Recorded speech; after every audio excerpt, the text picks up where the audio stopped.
interesting scenario for you. I still think you've got largely a mid-table team, so it's not a big risk at all. I don't think it is. It's more of a risk for Gerrard. As we know, Gerrard wants the Liverpool job. Gerrard has managed to cultivate and build a title-winning team at Rangers, the top of the league currently again. He could just keep winning league titles at Rangers until Klopp leaves. And, you know, at that point, very well could get the job. Going to Villa and it not working out and him getting the sack could absolutely harm his credentials for the Liverpool job. So I actually think it's a big testament to Gerrard's character that he's gone for the job rather than the other way around. So for me, I think fair play to him for coming out of his comfort zone and going for it. However, before we get into it, I am going to say I think he has a chance of being very successful at Villa. I really, really do. I really, really do. Because I think that with Michael Beale in his coaching staff, who's apparently, by the way, guys, phenomenal. Tactical acumen, coaching acumen, apparently phenomenal, and makes a lot of the tactical decisions. So he's got a good relationship there, and he'll be bringing him with him.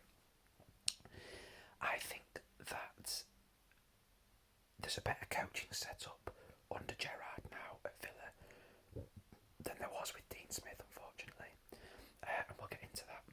Before I get into Gerrard's tactical system and how I think he will line up with Villa, I mentioned this in a previous video, guys. I would really like to get a mic. I am, though, technologically illiterate. So, guys, I've got a Google Pixel A3. If anybody can talk me through what mic to get and how to set that up with a Google Pixel A3, you know, please let me know in the comments and I'll be happy to go and get a mic. So Gerrard then. Gerrard's typically played a 4-3-3 at Rangers. They have transitioned to a bit of a 4-2-3-1 this season. I don't expect him to do that at Villa. I think he'll be more conservative and transition back to the 4-3-3. They do like to play attacking, possession-based football. The wide players, they tuck in a lot. You may have heard of Rangers with Gerrard's 2 number 10s system. They kind of are, and there's a lot of the attacking thrust and the creative thrust goes through the attacking wingers. The fullbacks therefore provide the vast majority of the width, and they bomb on. They really do bomb on. He does like one of his wingers, the inside forwards, to naturally be a striker, to provide that extra striking threat, cutting in and taking shots. Kamar Roof has done that to great effect at Rangers. They're very narrow when out of position, so they do kind of transition very quickly into 4-3-3 with 2 banks of 3. What they like to do is the 3 in midfield will sit very narrow, and then if the opposition team try and switch the play to the opposite wing, they will shuffle across very quickly, and one of the wide players on that touchline will drop back so that the 3 midfielders and a winger can kind of box in the play on that touchline and just overload and try and win the ball back on the wings. They do that to great effect. If the opposition team are managing to keep the ball and breaking that high press, they will then transition back into a mid-block, again very successfully.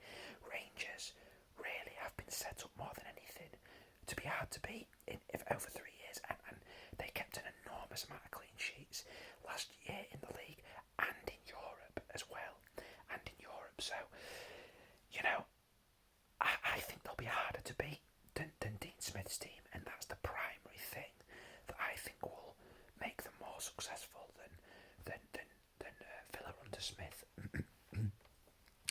The way in which they play without the ball, coincidentally, is very similar to Klopp's Liverpool, so that's interesting. And as I say, Villa have been poor this season, out of possession and particularly in transition. I think Gerrard will improve that. So theoretically, this should be a big improvement.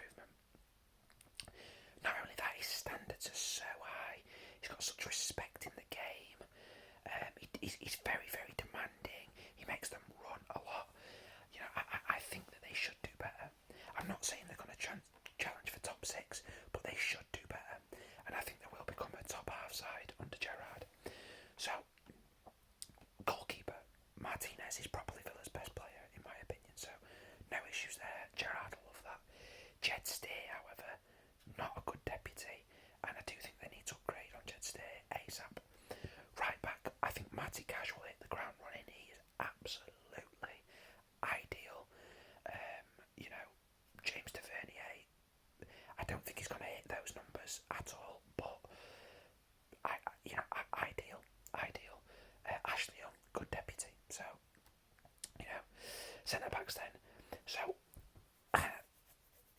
the centre backs haven't been a huge problem for Villa this season.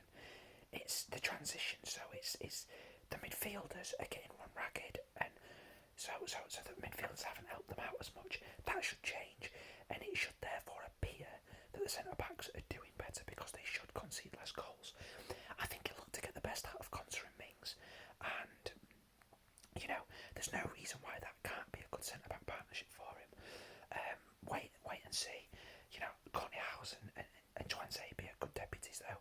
So with the right level of support in front of them, the defence should do okay. Matty Target again should be pretty ideal. I don't think he'll hit the ground running as well as Matty Cash in this role, but should be ideal. And again, young, decent deputy. They might want to look at potentially another option in there, but they might see that Chouanzé might kind of drop in as a right back deputy as well. DM, this one's going to be very interesting for me. DM, I do think Marvellous Nakamba, if they're playing a 4-3-3, is absolutely the best fit for them in a solitary DM role. He's the most defensively minded player that they have. Douglas Luiz can fill in there, but he's more of a deep-lying playmaker. Centre mids, I think that McGinn and Douglas Luiz will be ideal. Good energy, aggressive. McGinn won't be challenged with getting forward as much, and I know Villa fans would like to see him popping into the box a lot like he does for Scotland, but I think in aggressive, tidy, shuffling, keeping the ball, running a lot, but being technically decent, McGinn and Luiz should do better under Gerrard than they did under Dean Smith, in my opinion. So, again, ideal there. Don't be surprised if Sanson works his way into the team though for one of those guys. Buendia could even fill in this role potentially. You've got Jacob Ramsey there as well. So that midfield three doesn't concern me too much in Nakamba, McGinn and Luiz. If he plays a 4-3-3, they could do well there. The inside forward right is just made for Leon Bailey, and I would expect to see him starting regularly. Buendia could fit in there, but he's naturally right-footed, and Gerrard likes to see unnatural footer tucking in, so the inside forward. Buendia's been playing as a 10 this season, and it's not really worked out for him. So Bailey should be ideal there. You might see Traore as the understudy on the right. That's fine. Inside forward left, Watkins is ideal to play in that Kamar Roof position there. Natural striker who's playing as an inside forward on the left. He did this to great effect at Brentford. I could see him working well there. That therefore potentially means Buendia's out of the team, which isn't necessarily a bad thing. He'll still get game time, but he'd be ideal on the inside forward left. I think one of Watkins or Buendia is gonna be mainly there on the inside forward left. Whether one of them becomes a squad player or not, they have the players to work these inside forward players with Bailey on the right and Watkins or Buendia on the left. It works. You've also got El Ghazi who can fill in, but I don't think he'll get much game time. And then there's a striker. You've got Ings, who's absolutely ideal, and if not him, then Watkins. So the players are there, guys, to play Gerrard's system.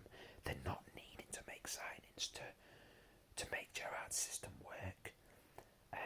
So watch this space, and Villa fans, let me know what you think. But I think they will absolutely be better defensively, better out of position.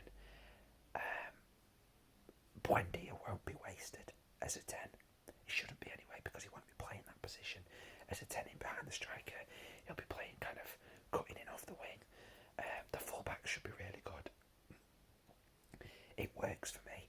And Gerrard's tenacity, his passion, and his standards, as well as Michael Beale's coaching and tactical acumen as a number 1 and 2 relationship, I think it works. And I think, he'll get them up. Maybe be steady this season.